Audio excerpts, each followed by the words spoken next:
नर्मदे हर दोस्तों, आज दिनांक 11 दिसंबर 2021 नर्मदा परिक्रमा में चला हूँ। 9वां दिवस है आज और मैं खलघाट से चल पड़ा कुणाल जी महाराज के आश्रम से। कुणाल जी महाराज महाराष्ट्र के हैं। उनकी एक अलग सी वीडियो है, वो आपको बताऊंगा। और उनका बहुत बड़ा इतिहास है, बड़ा और बहुत अलग सा इतिहास है। बहुत जवान है, लेकिन उन्होंने क्या क्या किया है, कैसे कैसे किया है, उसकी एक अलग सी वीडियो बना के डालूंगा आपको। तो उनके बारे में इतना ही बताना चाहूँगा कि बहुत कम उम्र में बहुत कुछ सेवा कर रहे हो, ठीक है। तो इसीलिए मैं उनके पास स्पेशली मिलने आया था और स्पेशली रुका मैं उनके पास। तो चलिए, अब मैं खलघाट से आगे बढ़ चुका हूँ। आगे आएगा 5 किलोमीटर पे चिचली गांव आएगा और आगे फिर उसके 11 लिंगी तीर्थ क्षेत्र है 11 लिंग का। तो वहाँ पे दिखाता हूँ आपको कैसे कैसे है। चलिए, और रास्ता देखिए, पहले आप देखिए मैया का रास्ता। अब मैया की तरफ जा रहा है, वो देखिए वहाँ पे दिख रहे होंगे मैया की तरफ। जो पत्थर का भाग है उस तरफ जा रहा है, पात्र की तरफ। तो अच्छी बात है, कुछ रास्ता हमें मैया के साथ में बिताने का मौका मिलेगा। और हो सके तो जहाँ हो सके मैया को, गांव वालों को पूछते रहना कि मैया के किनारे रास्ता है क्या, तो बताते रहेंगे। है तो भी, नहीं तो भी। होता कैसा है, अभी हम अगर बिना पूछे चलेंगे तो आगे जाके रास्ता बंद हो जाता है, तो फिर वापस नहीं आ सकते। तो पहले ही पूछ लिए ठीक रहता है। तो इस वजह से पूछते पूछते जाना है हमको। देखिए मैया के दर्शन हुए क्या, देखिए, वाह क्या दर्शन आज के, बहुत भव्य पात्र।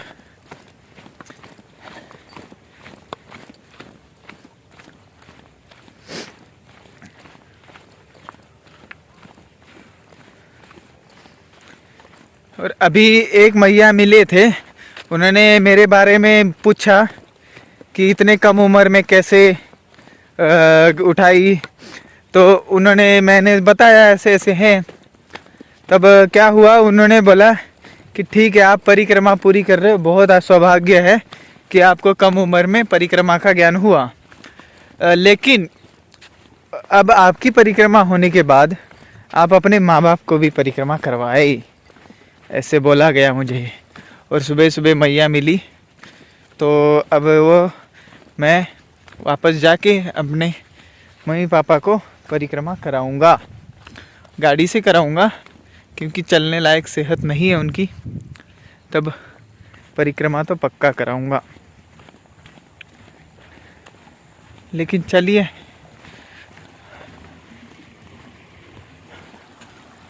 ऐसे छोटे मोटे झरने बहुत से मैया को मिलते हैं, छोटे मोटे। और क्या बड़ी बड़ी नदियाँ, झरने, नदियों के संगम तो आपको दिखते ही होंगे। उस साइड से और दिखेंगे, क्योंकि कुछ नदियाँ उस साइड से मिलती है, इस साइड से थोड़ा कम ही है। अब गुजरात में तो बहुत कम हो जाएंगी, उस साइड से सब खुला है। इस वजह से अमरकंटक साइड तो बहुत है। धीरे धीरे मैं समुद्र सागर की रेवा सागर बोला जाता है, रेवा सागर की तरफ बढ़ रहा हूँ। वहाँ पे नर्मदा जी समुद्र जी को मिलते हैं वहाँ पे। ये देखिए चट्टान कैसी बनी है, पानी से कट के। रेवा सागर की तरफ बढ़ रहा हूँ, फिर उधर से मीठी तलाई होके फिर वापस अमरकंटक, नर्मदा जी का उगम मेकल पर्वत की ओर बढ़ना है। वो थोड़ा पट्टा ज़्यादा है बहुत, लेकिन कोई बात नहीं। नर्मदा मैया देखेंगे कितने दिन में कराती है, कितने महीने लगते, कितने साल लगते। हम सोच के कुछ चलते नहीं है, और हमारे सोचने से होगा भी कुछ नहीं। चलिए, देखिए ऐसा रास्ता है। आप अगर जूते लेते हो ना, तो जूते में क्या होता है, गर्मी होके वो आ सकते, क्या बोलते हैं उसको, छाले पड़ सकते बहुत गर्मी होके। लेकिन मैंने ऐसी खुली चप्पल ली है। खुली चप्पल लेने की वजह से हवा भी लगती रहती है और ज़रूरी हो तो आप ना जो पैर को पकड़ के रखे ना वो चप्पल लीजिए, क्योंकि वो उठ जब पैर उठ जाता है तो पैर वो भी चप्पल भी उठ जाती है पूरी। नहीं तो स्लीपर क्या होती है, वो पीछे बजती है और उसमें बहुत प्रॉब्लम हो सकता है, क्योंकि वो बार बार पैर में दर्द हो जाएगा फिर रात को, तो फिर इसमें प्रॉब्लम हो सकता है। हो सके तो सैंडल लीजिए, नहीं तो ऐसे पूरा कवर करने वाली चप्पल लीजिए, तो उठाने की ज़रूरत नहीं पड़ती है, अपने आप उठ जाती है। और ये चप्पल वैसे ज़्यादा नहीं चलेगी, आगे मैं दूसरी लूँगा गुजरात में, तो वो चलाएंगे।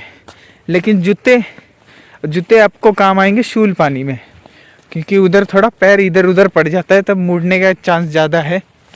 और ऐसी ऐसी गिट्टियाँ रहती है, ऐसी गिट्टियाँ रहती है, गिट्टियों में से सरक सकता है पैर, सरकने के बाद डायरेक्ट नीचे, तो फिर बहुत धीरे। और जो बिना चप्पल के करते हैं उस शूल पानी में तो बहुत सही काम आता है, क्योंकि बिना चप्पल में ग्रिप बहुत सही बनती है।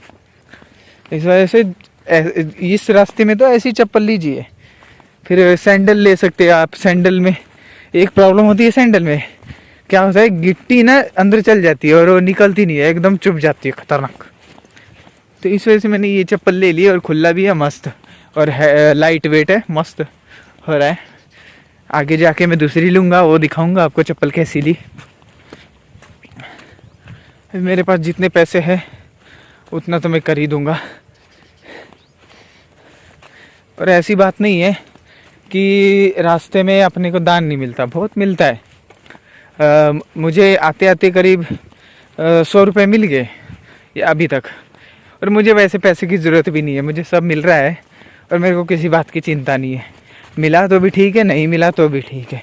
और मैं पैसे करता क्या हूँ, पैसे मिलते हैं तो आगे मैं दे देता हूँ। देखिए नर्मदे यार दोस्तों, इधर पूरा जंगल है और सिर्फ मैं ही हूँ। देखिए कैसा जंगल है, कभी इधर से आवाज़ आ रही है तो कभी उधर से, सर की आवाज़ आ रही है। प्राणी होते हैं और चिड़िया होती है, सांप भी होते हैं कहीं कहीं, लेकिन दोनों साइड से जंगल है और ऐसा गुप्त जंगल है। अच्छा ऊपर कुटी है, हाँ ऊपर कुटी है, मंदिर है शायद, कुटी भी है। चलिए देखते हैं क्या है। नर्मदे यार, नर्मदे यार, नर्मदे यार दोस्तों, बाल भोग इस आश्रम में छोटा सा मैया,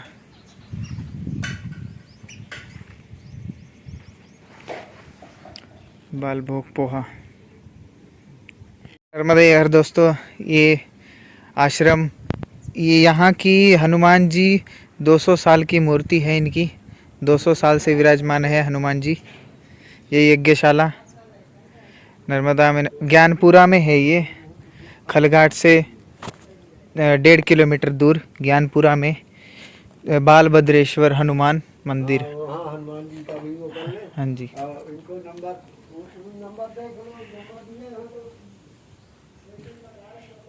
यही है वो 200 साल की मूर्ति हनुमान जी की, बाल स्वरूप में है हनुमान जी। संत बैठे हैं, ध्यान लगाए।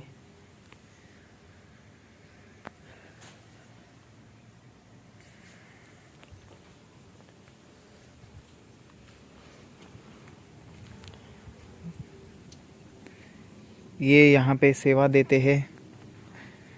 जय हो। आपका नाम बताइए एक बार।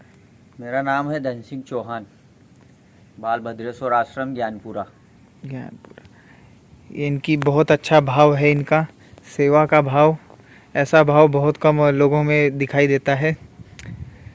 और मैं भी सोच रहा हूँ इनके आश्रम में आने की।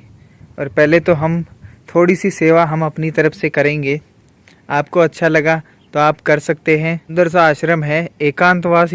यहाँ चातुर्मास भी बहुत अच्छा होगा क्योंकि एकांत है, बहुत अच्छा है। नर्मदे हर, नर्मदे हर, नर्मदे हर, नर्मदे हर। एक छोटा सा झरना यहाँ पे हम अब क्रॉस करेंगे। यहाँ पे पानी बहुत साफ होता है, छोटा हो चाहे बड़ा हो, पानी साफ होता है। यहाँ गंदगी बहुत कम है, गंदगी लोग इतनी मचाते नहीं है जितना शहरों में होता है। नर्मदे हर देखिए, अब ऊपर जाना है। थोड़े छोटे छोटे चट्टान है, नीचे ऊपर होता जा रहा है। बाकी सारा जंगल है इस साइड। चलिए, नर्मदे हर। ये सारा रास्ता अब जंगल से ही जा रहा है। देखिए, इस साइड सारा जंगल है। यहाँ से आया, लोगों को पता लगे इस वजह से किसी ने ऐसे बोर्ड लगाए हुए हैं। बहुत सारे रास्ते भर है ऐसे ही बोर्ड और झंडे। ये देखिए, पीला झंडा ऐसे लगाए हुए पूरे रास्ते भर, ताकि कोई परिक्रमावासी रास्ते से भटक ना जाए। अब जंगल में भटक जाए तो यहाँ बताने वाला भी कोई नहीं होता। चलिए, नर्मदे हर।